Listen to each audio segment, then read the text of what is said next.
pedirles a todos los que trajeron la Biblia que la abran conmigo en la primera epístola del apóstol Pedro, capítulo 1.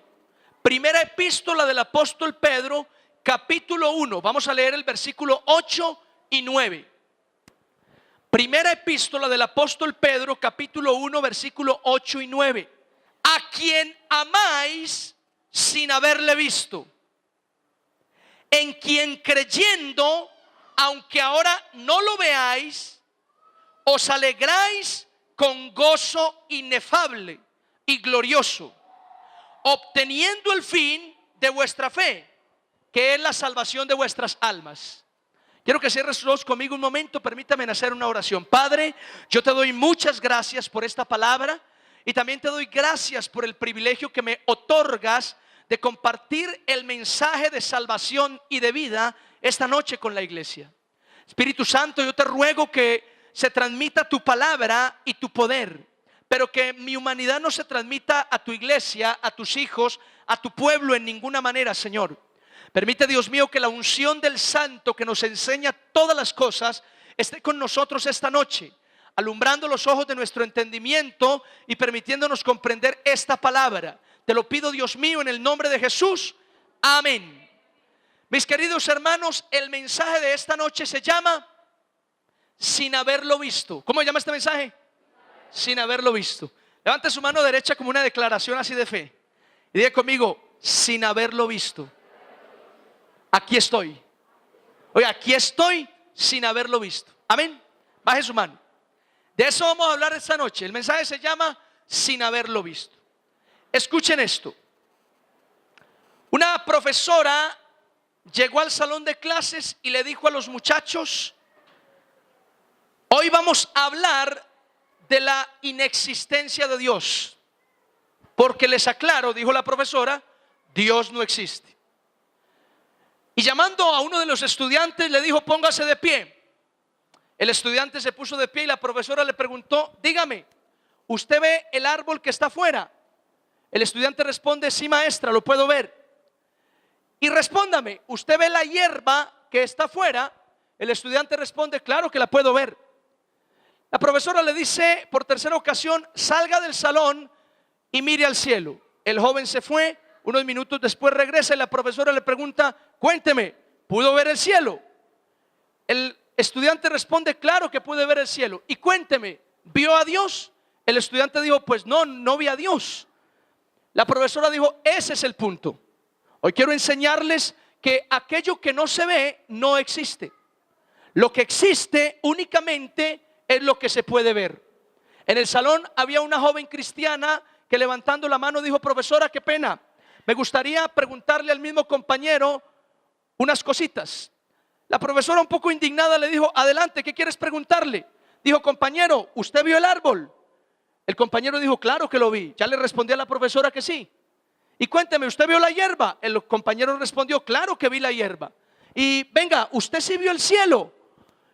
El joven, un poco molesto, dijo: claro que vi el cielo. Ahora yo le pregunto: ¿usted ve la maestra? Claro que veo la maestra. Y por último, ¿usted ve el cerebro de la maestra? Y el joven respondió: pues claro, no veo el cerebro de la maestra, no se puede ver.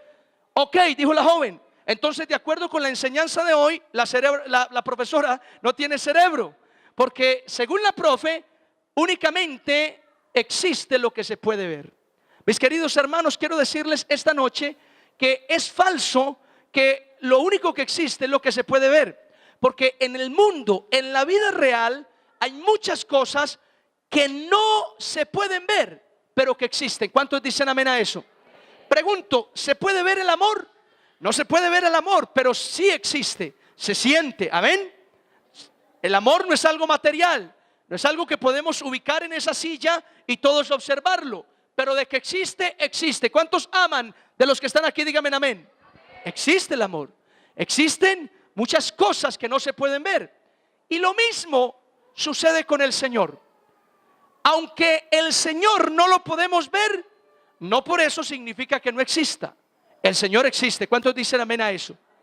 En el pasaje que acabamos de leer, el apóstol Pedro le escribe a unos cristianos que no habían visto a Jesús físicamente. Pregunto, ¿hay alguien aquí que ha visto a Jesús físicamente? Estoy seguro que la respuesta es no. Si alguno aquí ha visto a Jesús físicamente, es a Jesús el de la tienda, a don Chucho, pero no a Jesús el Salvador. Porque los cristianos de hoy no hemos visto a Jesús físicamente. Amén. Ahora, el apóstol Pedro da a entender que aquellos cristianos que no habían visto a Jesús físicamente, aún así, esos cristianos aprendieron a desarrollar algunas virtudes en Cristo Jesús. Y esto es interesante, porque muchos cristianos de hoy también hemos aprendido a desarrollar algunas virtudes sin haber visto a Jesús. Veamos de qué se trata lo que les estoy diciendo. Número uno,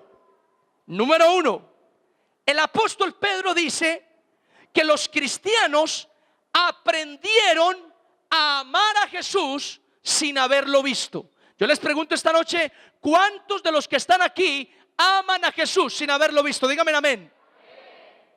Ok. Aquí en esta iglesia también hemos aprendido a amar a Jesús sin haberlo visto. Ahora, ¿cómo es posible eso? Que usted y yo amemos al Señor sin haberlo visto. ¿Cómo es posible, mis queridos hermanos, que usted y yo estemos enamorados de alguien que no hemos visto? Eso sí es posible. Claro que sí es posible. Usted acaba de decir que usted ama al Señor aunque no lo ha visto. Yo amo al Señor aunque no lo he visto. Y lo amo por muchas razones.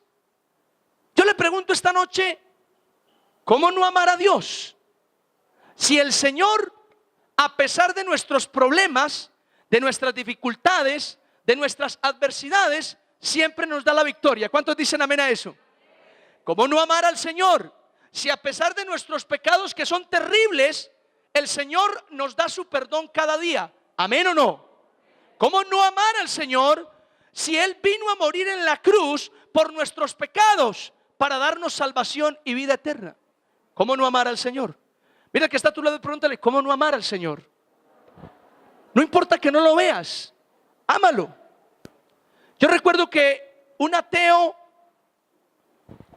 es decir, alguien que no cree que exista Dios, que no le interesa a Dios, que no quiere saber nada de Dios, estaba dando una conferencia.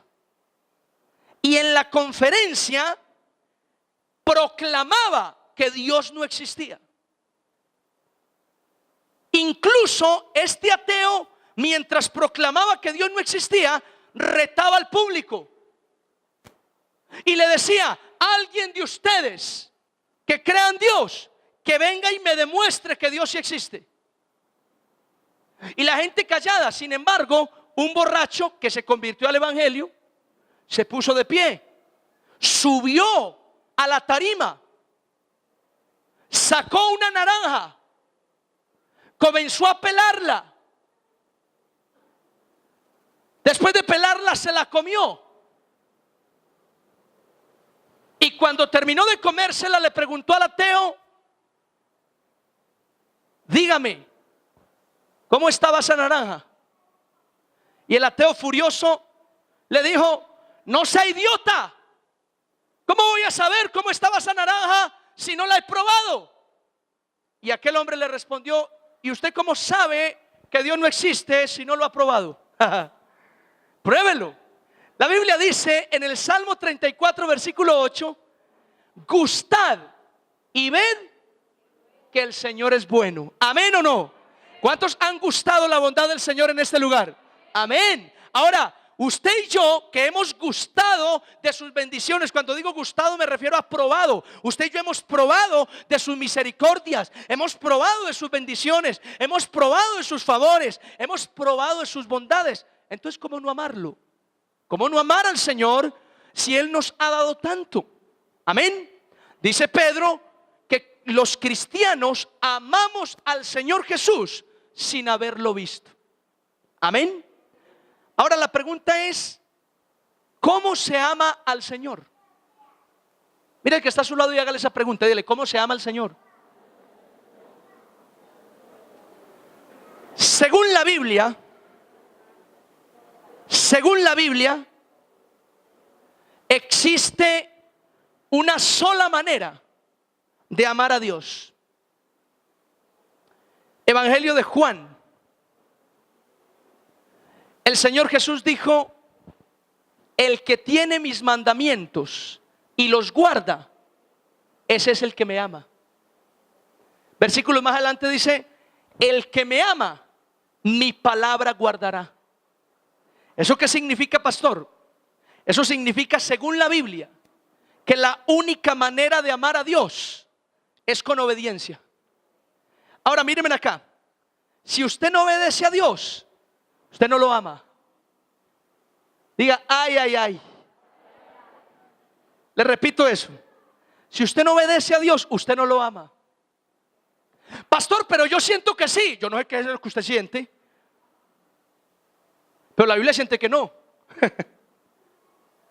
Pastor, usted no sabe nada. ¿Cómo va a decir que no lo amo si yo aquí adentro siento que lo amo? Y siente que lo ama, ¿por qué no obedece pues? Porque es que uno es así, uno así no. Si usted no obedece, no lo ama. Mire, cuando yo leo esa palabra, yo me cuestiono a mí mismo. Muchas veces me pregunto, ¿será que yo sí amo al Señor? Y algo que descubrí o entendí es que hay mucha gente en la iglesia que no ama a Dios, solo está agradecida con Él. Hay mucha gente en la iglesia que no ama a Dios, solo lo buscan porque tiene una necesidad, pero no lo aman. Diga conmigo, ay Dios mío, ampáranos. Así es. Ahora, en esta iglesia no sucede eso, porque en esta iglesia todos obedecemos la palabra del Señor. Digan fuerte, amén. Que sea por fe. Entonces Pedro tiene razón cuando dice: a quien amáis sin haberlo visto. Yo amo al Señor aunque no lo he visto. Lo amo. Amén. Número dos. Según el apóstol Pedro, los cristianos aprendieron a creer en Jesús sin haberlo visto. Pregunto esta noche, ¿cuántos creen en Jesús sin haberlo visto? Amén. Creemos en Jesús aunque no lo hemos visto. Creemos en Él aunque no lo hemos visto. ¿Y cómo es posible eso, hermanos? Creer en el Señor sin haberlo visto. Creer en el Señor sin ver físicamente a Jesús. Porque uno dice, a los apóstoles les tocó más fácil, porque ellos lo vieron, porque ellos recibieron de sus milagros. Pero a los que no lo vieron, como nosotros, creo que nos toca un poco más difícil. Con razón Jesús dijo: bienaventurados los que no vieron y creyeron. Amén. Oiga, bienaventurados los que no vieron, y sobre todo los de aquí detrás de esta columna que no ven bien. Bienaventurados los que no vieron y creyeron. O sea que esta noche estamos reunidos en este lugar un puñado de bienaventurados. ¿Cuántos dicen amén a eso? Usted es bienaventurado porque usted, sin ver, usted cree en Jesús. ¿Cuántos dicen amén? Dígale que está a su lado, usted es un bienaventurado. Dígale, usted es un bienaventurado. Usted es un bienaventurado. La palabra bienaventurado en el Nuevo Testamento significa doblemente bendecido. ¿Qué significa bienaventurado? Doblemente bendecido. Es decir, mírenme acá, usted es 2 veces bendecido por creer en Jesús sin haberlo visto. Qué bendición, ¿sí o no? ¿Cuántos se alegran con eso, hermanos? Somos doblemente bendecidos, bienaventurados, dichosos. ¿Por qué, pastor? Porque creemos en Jesús sin haberlo visto. Creemos en Él sin haberlo visto. Mire, Teresa de Calcuta, una mujer muy famosa, la Madre Teresa de Calcuta, conocida así, alguna vez expresó algo que llamó mi atención. La Madre Teresa de Calcuta decía: en las mañanas doblo mis rodillas para hablar con Dios. En las tardes salgo a la calle a buscar a Dios. Amén.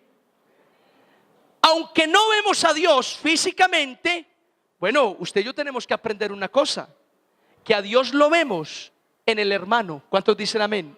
A Dios lo vemos en el vecino. A Dios lo vemos en el prójimo. A Dios lo vemos en la naturaleza.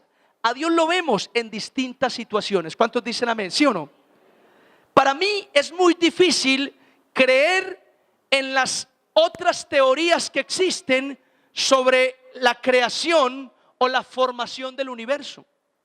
Una de las tantas teorías famosas, reconocidas, mencionadas, teoría del Big Bang o de la gran explosión, que afirma que el universo surgió de una gran explosión.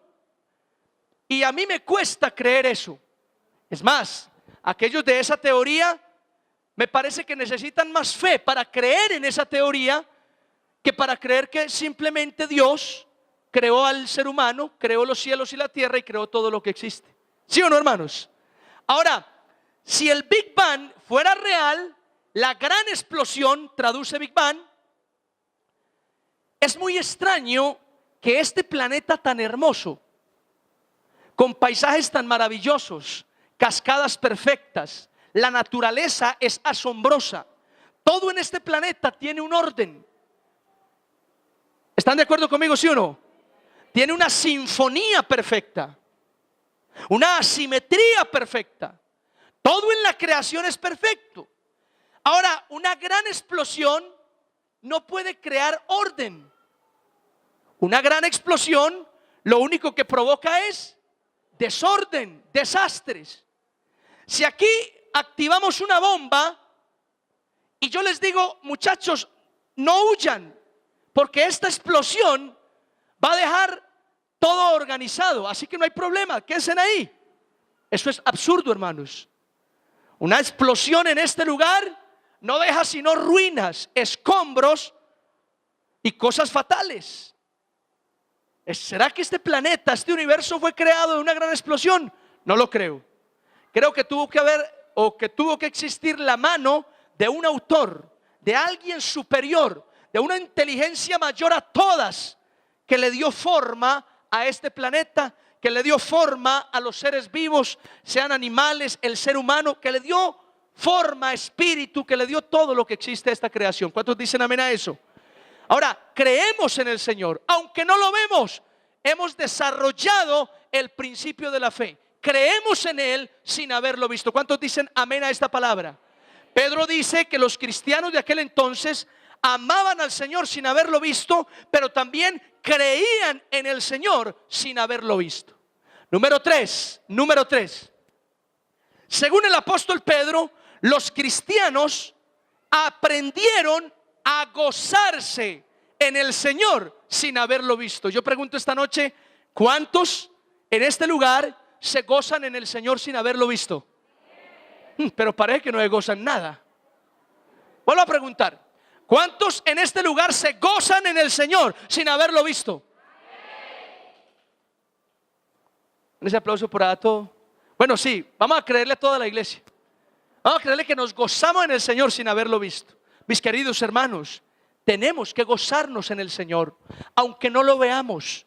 Es que, ojo, nosotros no necesitamos verlo, tocarlo, para amarlo y creer en Él y gozarnos en Él. No. En la iglesia, en el evangelio, para el cristiano, no es necesario ver para poder creer y amar y gozarse. Para el cristiano simplemente es necesario creer, y cuando creemos, lo vemos en acción. ¿Cuántos dicen amén a eso? Es lo único que importa. Entonces, usted y yo tenemos que aprender: uno, a amarlo sin haberlo visto; dos, a creer sin haberlo visto; y tres, a gozarnos en Él sin haberlo visto. Amén. Ahora, resalto que según el apóstol Pedro, el gozo que usted y yo debemos tener en el Señor, dice el apóstol, es un gozo inefable. y glorioso. ¿Y eso qué significa, pastor? Eso significa que el gozo que usted y yo tenemos en el Señor es un gozo que no se puede describir. Eso significa inefable. Inefable significa que no se puede expresar con palabras. Así es el gozo que el cristiano siente en el Señor. Es un gozo que no puede explicar, un gozo que no puede expresar con palabras. Usted me pregunta, pastor, ¿y cómo es el gozo que usted siente en Dios? Y yo le respondo, no sé.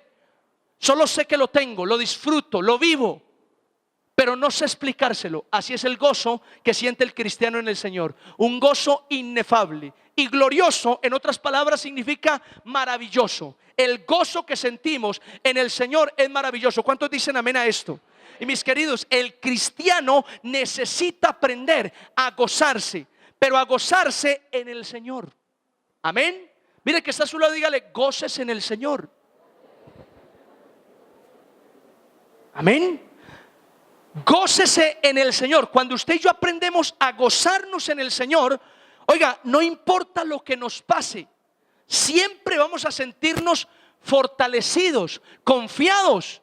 La Biblia dice que el gozo del Señor es nuestra fortaleza. Amén. ¿Sí o no? Yo recuerdo que un cristiano recién convertido, los cristianos recién convertidos dicen que están llenos de gozo, y eso me preocupa. Bueno, no me preocupan los nuevos que están llenos de gozo, me preocupan los antiguos. ¿Qué quiere decir eso entonces? Que los antiguos perdimos el gozo. Ustedes aquí donde me ven, antiguo en el evangelio, yo tengo más gozo que más de uno aquí. Yo tengo más gozo en el Señor que más de uno de los que están aquí. Yo no he perdido el gozo en el Señor. Cada vez que me subo aquí, me subo con energía, con ganas. Me he parado aquí enfermo, me he subido aquí completamente cansado y lo entrego todo, no por ustedes, lo entrego todo porque sé que el Señor me está mirando. Amén. Y que Él merece lo mejor de sus hijos. ¿Cuántos dicen amén a eso? Por eso me gozo en el Señor. Mire que está a su lado, sonríale y dígale, gózate en el Señor. Amén. Mire, un cristiano estaba sentado en una manguita, orando y leyendo la Biblia. El pasaje bíblico que leía era este: el que esté libre de pecado, que tire la primera piedra. Y arrojando los ancianos sus piedras, se fueron cada uno, comenzando desde el más anciano hasta el más joven. Luego Jesús mira a la mujer y le dice: mujer, ¿dónde están los que te condenaban? ¿Alguno te condenó? La mujer responde: ninguno, Señor. Y Jesús le dice: ni yo te condeno, vete y no peques más. Cuando terminó de leer el pasaje, justo una hormiga se le subió a la nalga. La nalga es un término bíblico incluso, y lo picó. Y cuando lo picó gritó: ¡ay! ¿Cómo gritó? Y rápido se sacó la hormiguita y la tomó, y pensando en la palabra le dijo: ni yo te condeno, vete y no piques más. Damas y caballeros, eso se llama gozo. Que no importa lo que te tenga o que ocurrir, que no importa lo que tengas que pasar, tú aprendes a gozarte en el Señor. Filipenses capítulo 4, versículo 4 dice: regocijaos en el Señor. Otra vez digo, regocijaos. Otra versión bíblica dice: gócense en el Señor. Les repito, gócense. Me pregunto por qué el apóstol Pablo repite tanto que se gocen. Porque para Pablo es muy importante el gozo en el Señor. Amén. De hecho les digo, mírenme acá por favor, cuando Pablo le escribe a los filipenses que se gocen, Pablo estaba escribiéndoles desde la cárcel. Los que saben de la cárcel afirman que es una experiencia desagradable. Nadie se goza en la cárcel. En la cárcel cualquiera se frustra, cualquiera pierde el sentido de la vida, cualquiera pierde las ganas de vivir, porque la cárcel no trae gozo. Pero Pablo era un hombre que desde la cárcel se gozaba en el Señor, y desde la cárcel le escribió a los filipenses diciéndoles que se gocen en el Señor. Yo no sé por qué circunstancia estés pasando. Tal vez no estás en una cárcel, pero estás pasando por un momento muy difícil. Esta noche quiero decirte, regocíjate en el Señor. Aprende a gozarte en el Señor, aunque no lo veas. Los cristianos a los que Pedro les escribió, ellos aprendieron a amar al Señor, a creer en el Señor y a gozarse en el Señor sin haberlo visto. Y yo declaro y creo firmemente esta noche que aquí hay cristianos, hombres y mujeres, que también están aprendiendo a amar al Señor, a creer en el Señor y a gozarse en el Señor sin haberlo visto. ¿Cuántos dicen amén a esta palabra? Aprendamos a eso, hermanos. Aprendamos a eso. Aprendamos a amarlo, a creer en Él y a gozarnos en Él sin haberlo visto. No necesitamos verlo, no necesitamos tocarlo. Amén.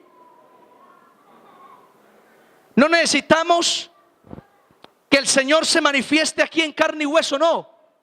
Hemos decidido amarlo, hemos decidido creer en Él y hemos decidido gozarnos en Él, aunque nuestros ojos no lo ven físicamente.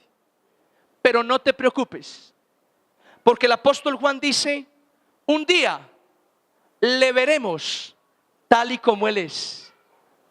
Te repito ese versículo. Dice el apóstol Juan: un día le veremos tal y como Él es. Quiero que por tercera vez pienses en este versículo. Escúchame. Un día le veremos tal y como Él es, dice la Biblia.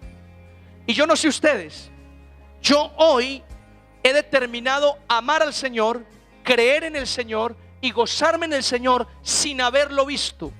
Pero estoy esperando con anhelo ese día en que lo pueda ver tal y como Él es.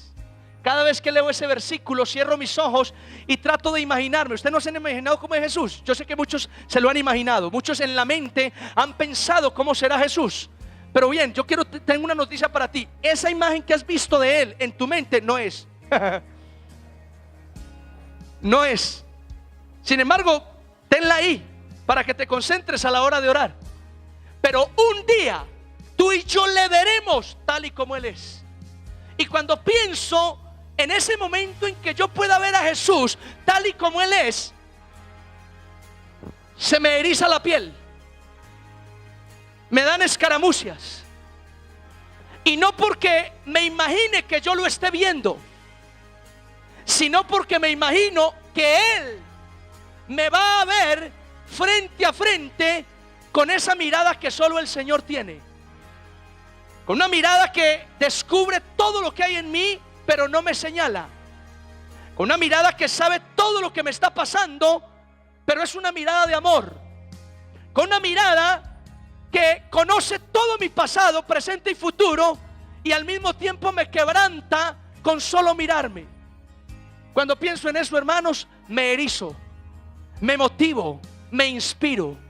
Dice el apóstol Juan: un día le veremos tal y como Él es. ¿Cuántos dicen amén a esto? Aunque no le hayamos visto, hoy te pido, te invito y te exhorto para que decidas seguir amándolo, seguir creyendo en Él y seguir gozándote en Él, aunque no lo hayas visto. ¿Cuántos dicen amén a esto? Termino con esto.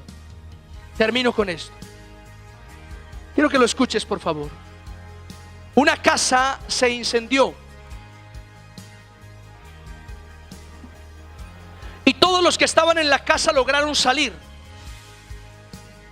Solo un niño quedó en la casa atrapado en el segundo piso.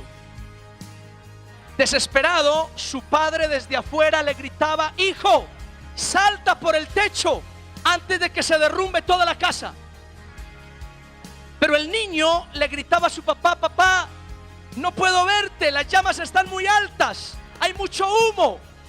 Y el papá le seguía insistiendo: salta, hijo, no tengas temor, salta, yo te voy a agarrar. Y el niño, en medio de llamas y de humo, dijo: papá, pero el problema es que yo no te veo. Y el papá le respondió: no te preocupes, hijo, lo importante es que yo sí te veo y no te voy a soltar. Hoy quiero decirte, no importa que no veas a tu Padre Celestial, lo importante es que el Señor sí te ve y te ve todos los días. Y no temas, porque Él nunca, jamás te va a soltar ni te va a desamparar. ¿Cuántos lo reciben? Díganme amén. ¿Qué tal si le damos un aplauso fuerte al Señor? No importa que no lo veamos, Lo que importa es que Él nos ve. Eso es lo más importante. Deja de pensar o de frustrarte y desanimarte porque no lo veas. Eso no importa. Lo que importa es que Él nos ve. Y como nos ve, todos los días nos acompaña, todos los días nos guarda, todos los días nos protege y nunca nos va a desamparar. Quiero que cierres tus ojos un momento y le demos gracias al Señor esta noche.